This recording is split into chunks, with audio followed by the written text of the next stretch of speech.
Bonsoir, chers abonnés, j'espère que vous allez bien. Moi, ça va. Nous allons poursuivre avec la différence entre le gène et l'épigène. Maintenant qu'on a bien compris la différence entre ces deux, nous allons passer à ce que c'est que la nutrithérapie. Comment est-ce qu'on utilise la nutrithérapie pour modifier les maladies dites dégénératives. Les maladies dégénératives, ce sont les maladies qui touchent l'ADN.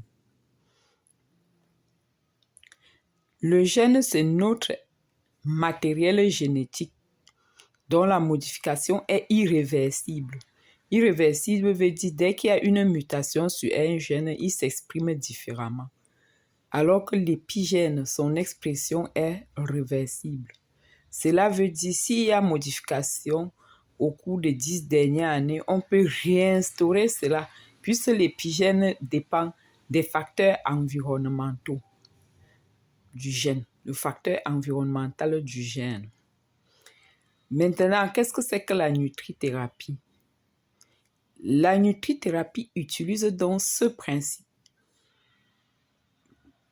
Il s'occupe vraiment de l'environnement génétique pour empêcher des gènes de s'exprimer ou bien moduler un facteur épigénétique pour que les maladies n'apparaissent pas dans des générations. C'est pour ça qu'on utilise alors donc la nutrithérapie pour soigner et empêcher certains gènes ou bien on les met en état de dormance.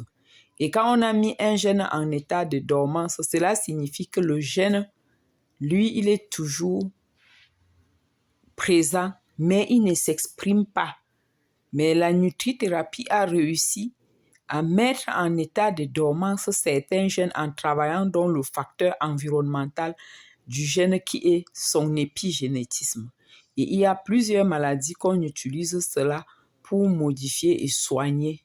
C'est ça la différence. Et c'est ça aussi qui explique le fait que si un génie généticien intervient par l'alimentation chez un individu atteint d'une maladie génétique, on peut le soigner ou bien modifier ou mettre le gène dans un état de dormance pour qu'il ne s'exprime plus. Alors, si on veut revenir à notre mouton, qui était l'empoisonnement cellulaire.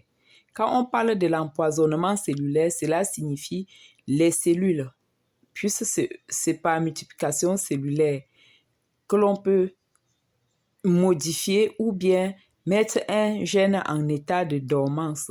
L'empoisonnement est donc un facteur qui peut moduler le fonctionnement ou l'expression d'un gène.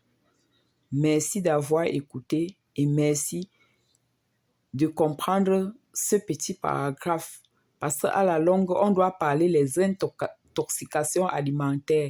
Quels sont les différents dangers auxquels les cellules s'exposent?